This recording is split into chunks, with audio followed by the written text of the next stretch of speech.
Okay, let's jump right in. Something massive is happening right now. Something that's fundamentally rewiring the entire global economy.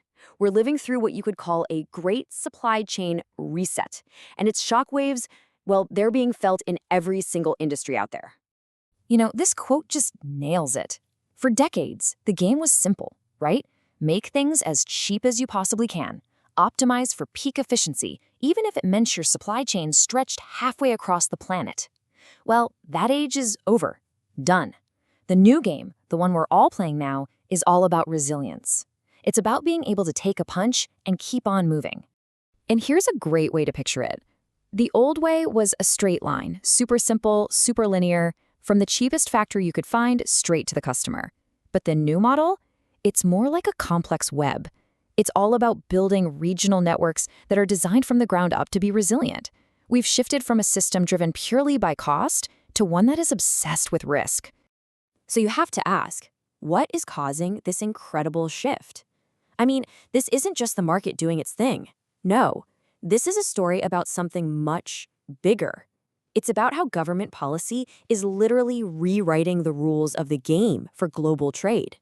And this is the absolute key to understanding what's going on. The big driver here isn't just economics anymore, it's policy. Governments, not just companies, are the new architects of our supply chains, and their main tool? Tariffs. It's like tariffs have become the new laws of physics for trade. They create this constant static, this volatility, that forces every company to second-guess every single move. So, how are businesses reacting? Well, just look at the scale of this. This isn't some minor tweak. We're talking about a massive system-wide scramble. Nearly 4 out of 10 companies are completely changing where they get their stuff from. A third are renegotiating all their contracts. And almost another third are seriously looking at nearshoring, that is, moving production way closer to home. It's a huge deal. And what's wild is that this is happening all over the world, but everyone's playing their own game. The US is zeroed in on locking down its tech and critical minerals. China's new 5-year plan is all about self-reliance, especially in AI.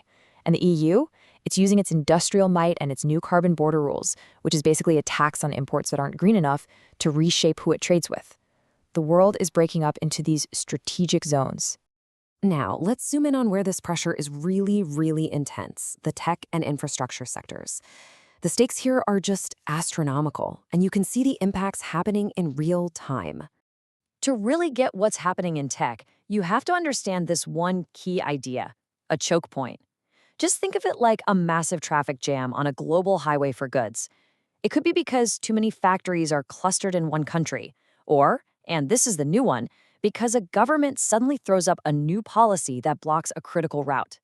And let me tell you, the tech world is full of these choke points.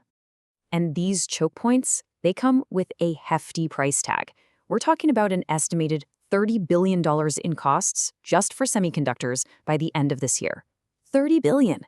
That's the cost of these technologies getting caught in the crossfire of all these new trade barriers. It's a huge blow to one of the most important industries on the planet. And here's the crazy irony. Companies are pouring billions into AI to help them navigate all this new chaos. I mean, the investment has more than tripled in just a couple of years. But, and this is a big but, the very AI chips they need to run these systems are getting harder and harder to get.